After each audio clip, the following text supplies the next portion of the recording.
Good morning, guys. We are back for day 2 in Chicago. We're going to start off the day by heading to Navy Pier and then see what the rest of the day brings.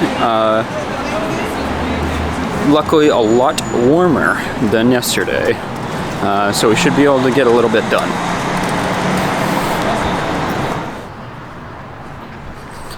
All right, nice probably half-mile walk over to the Navy Pier, and we're taking the Lakefront path over. Great day, probably couldn't ask for better weather given the season. And you can see behind me here a lot of the buildings that we saw on the tour yesterday. Starting to recognize them a little more.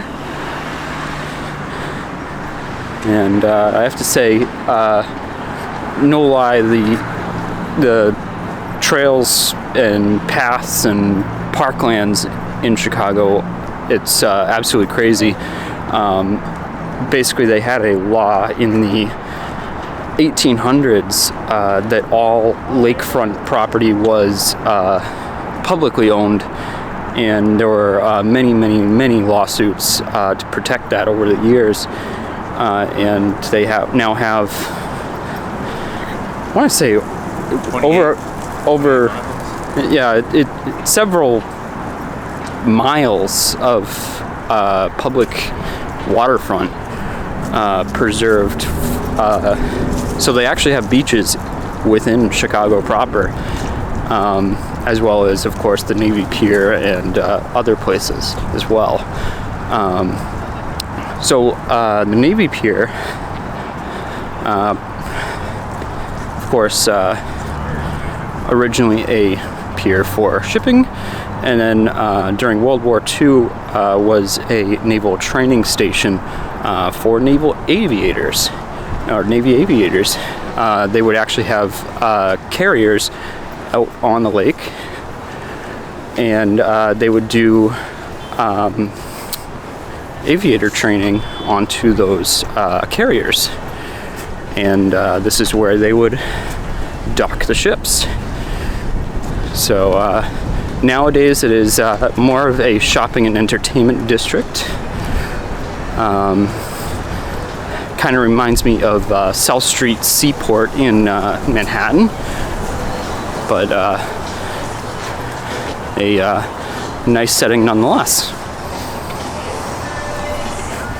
Alright, I'm trying to do this without getting too much music in the audio, but behind us here, hopefully I'm aiming in the right direction, you can see the locks that allow boats from the Chicago River into Lake Superior. Michigan, sorry. And basically, I don't know how much footage of this I got yesterday, but the lake is 3 feet higher in level than the river, because many years ago they actually reversed the course of the river in order to drain more or less raw sewage back the other way instead of poisoning the lake. So they have, yeah. So they've since put in a set of locks, and they have to raise boats the 3 feet out to the lake in order to keep the lake from draining into the river. All right, I have to say this is an awesome little morning walk. It's not even 11 o'clock in the morning right now. Most of these places on the pier are not open, so it's a nice waterfront walk. Behind us you can see the Skyline there, and yeah, just a nice place for a morning stroll. A lot of people jogging up and down the pier for their morning workout, and nice clear view out to the lake. Lots of people walking their dogs.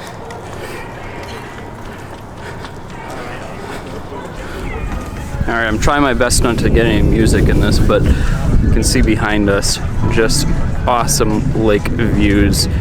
And then right over here, Skyline. Such a contrast, and really we don't get that as much in the Northeast, or really many U.S. cities. You don't get that clear view out to the water. Boston, you get it a little bit, but you gotta look on the other side of Logan Airport, really. And then New York, you get the harbor, which is one of the main shipping terminals in the U.S., so you really don't get that clear view of the ocean. Here, it is a lake, looks like an ocean, but absolutely gorgeous views. And I've been told you can, even on a clear day, you cannot see the other side. Of course, it's, I want to say, maybe a couple hundred miles wide. And I believe there are actually Coast Guard and Navy stationed on the lake. Because, of course, the lake does border Canada as well, to the north.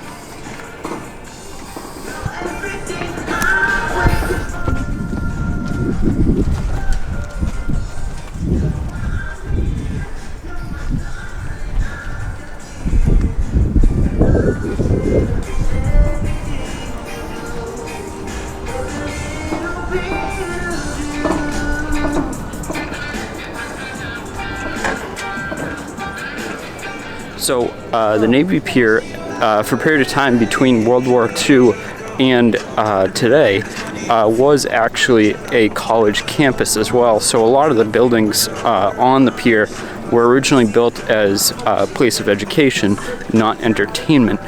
And you can kind of see that a little bit in the brick architecture, especially of this end building here, which is a massive, massive venue on the downstairs level, and I can only imagine what it costs to rent out. So you can see behind me here that right along here, that is public Greenway on the lakefront. You can see the let's see, there we go. The skyline is really pushed back from the water, of course, in an effort to preserve that lakefront. And I think that's very unique to Chicago. They didn't allow commercial development on the lakefront at all. And really it's an absolute gem. And they probably have some of the best parks in the United States as a result. So Chicago is actually the birthplace or original spot where they put the first Ferris wheel. The guy's name was actually Ferris, and it was built for one of the Chicago World's Fairs. And of course, here on the Navy Pier, they now have a large sightseeing Ferris wheel, much like the London Eye. Not quite as big, but that is here on the Navy Pier with a great view out to the lake. So now we're actually inside I think it's the family pavilion here on the Navy Pier, and this is like all sorts of little shops and restaurants and concessions, and I would kind of equate it to in Europe they would in France they would call this an arcade, but it's like a kind of a sheltered area where you can go in and just go from one place to the next. But it's nice way to stay warm. Parking's right out the back door, and lots of restaurant and food options. Alright, so we've been walking around the family pavilion here for a little bit, and I have to say, this would be like probably you could do like a day's worth of stuff in here. The Chicago Children's Museum is actually inside here. And then you've got all the stores, restaurants, there's little other activity centers too. I think where we came in was like little fun houses and stuff. There's theaters in here, so you could potentially see a movie or see a show. And then there's right behind us here, you can probably see it. This is the Crystal Gardens. Currently it's closed for renovation, but kind of like a conservatory type place in here as well. So pretty cool little destination. Certainly if you're not sure what to do in Chicago, this is probably a good place to start. Alright, you guys gotta see this. This is right outside the Children's Museum entrance, this awesome little play structure here. And it's at quite the angle. The kids are actually wearing helmets in case they were to slip, but it's pretty cool. I think if I was a kid, you wouldn't be able to get me out of there, but that's awesome. I'd estimate that's probably like 3 stories tall from floor to ceiling, and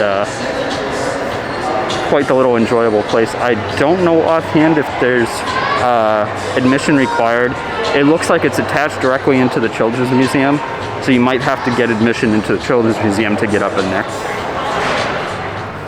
So we're right out front of the Navy Pier here now. You can kind of see the sign right up here. And now we're in Polk Brothers Park. And it looks like there's probably behind us here a big fountain in the summer, kind of like a splash pad type area. And over here, the People's Energy Welcome Pavilion. So I'd imagine if you need some tourist information, that'd be a good place to go. But I think tourist-wise, like, this is a good place to start when you're in Chicago. And maybe if you're just on a, say like a 6-hour layover at one of the airports here in Chicago, take a car into the Navy Pier, and you could definitely spend a few hours, 2-3 hours out here, no problem. Take a car back to the airport and get on your flight. Definitely very convenient for a layover type activity. Alright, so behind us here is NBC Tower. You can probably see it there. Front very much like 30 Rock in Manhattan, that gold trimmed Art Deco style. And I'm realizing more and more walking around Chicago, you have to look up. You have to look up because they say it's the home of the modern skyscraper, but there's so much more than just the tall buildings. It's the huge variety of architecture. So behind us here, let's see if we can find it on the camera.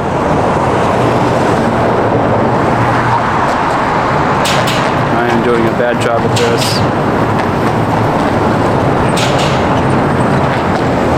So behind us, actually in this direction, you can see Marina City, and they covered this a little bit more in depth on our architecture tour yesterday, but basically very much in a 1960s style, and that's when it was built, like an ultra-modern, like Jetsons look to it. And so it's a parking garage on the bottom with the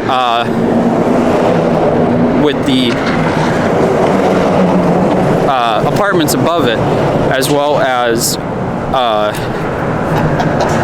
a movie theater, restaurants, and other things built into those buildings as well.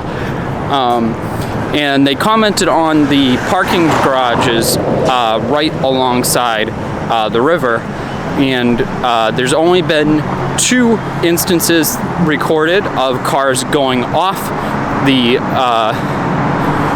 off the side of it, and it was on purpose for filming purposes. One for a insurance commercial and one for a movie. So we just finished dinner. So a little tip here: if you're here in fall or winter, a lot of the food options might be closed. They have a lot of cafes and stuff down on the riverfront, and because when it gets cold, they close up. So we actually went over to the Hyatt Regency, and there's a lot of restaurants inside. So we went to the American Craft Bar and Grill, I think it's called. And that was very good. I mean, we had some nice whole grain penne pasta with like roasted veggies on it and stuff. So very good quality food. And the price isn't outrageous as far as like hotel city food goes. Typically I would expect something like that to run like $30 a person, and it was well under that. So decent recommendation, I would say, if you catch yourself here in cold weather, and the restaurants down on the river are closed. So now we're rocking over, just one block over is the Chicago Center of Architecture, which is a museum slash like education center for the architecture here in Chicago.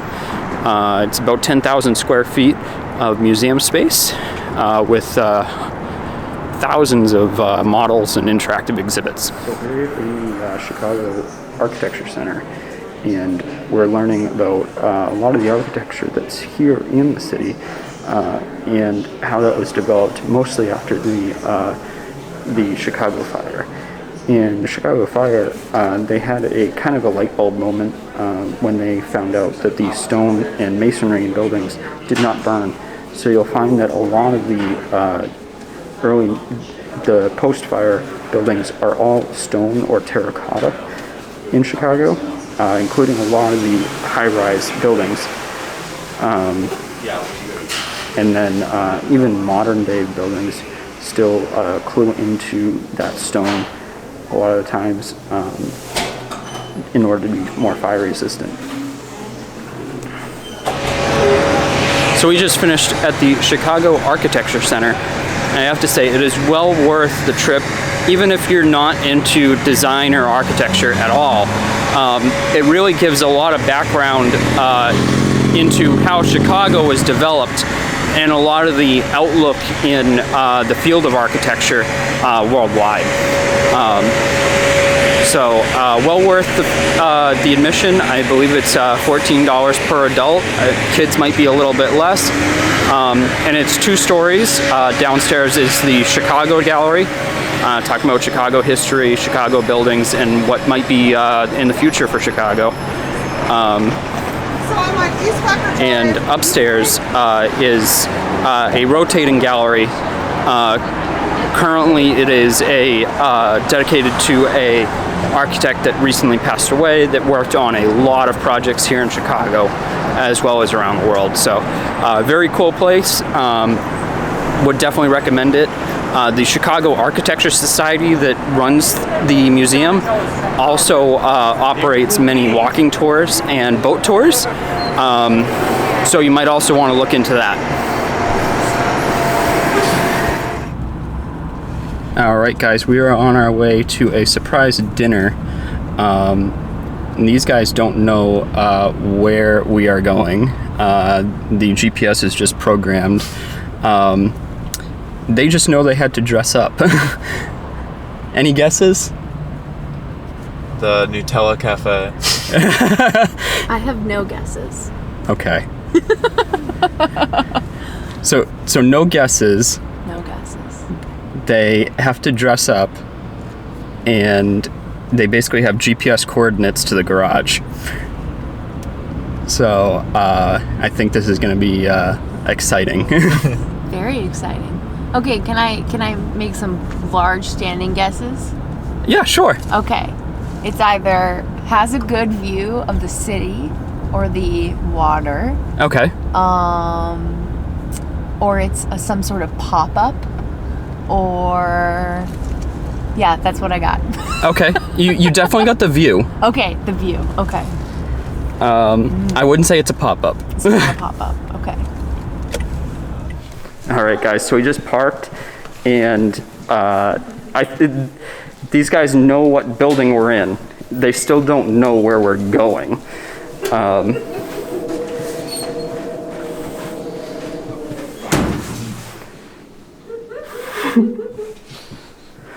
This is so exciting. 10. A10. 10A. All right, guys, so we just arrived. We are in the signature room on the 95th of the Hancock Tower. So I'm going to turn around here, and you might see a little bit of Skyline out the glass. They are out of window seats right now, but we'll be able to see just fine from our table, I'm sure. All right, so we've been seated and we've ordered our drinks, and you can see behind us the Chicago skyline. We are roughly 1,000 feet up right now. We're on the 95th floor, and the views are amazing. We can see out to the lake, but we can also see a good portion of the skyline behind us as well. Just an incredible view here at night. Alright guys, so we just got our food. I ordered the salmon,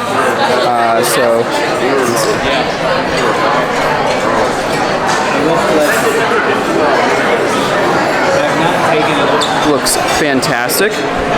And Danielle got the chicken. And you got the, what is it like? The butternut squash with risotto.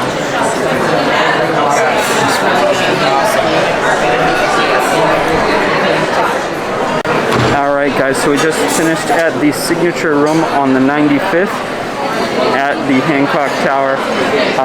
Absolutely incredible food, and you cannot beat the view.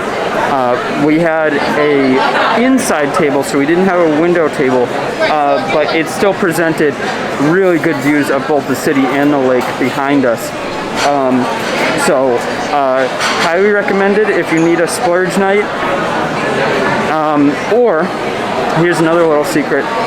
For the price of a drink, you can go up to the lounge, which is, I believe, one floor above us, and you can basically get the same experience as the observatory level here at the Hancock building.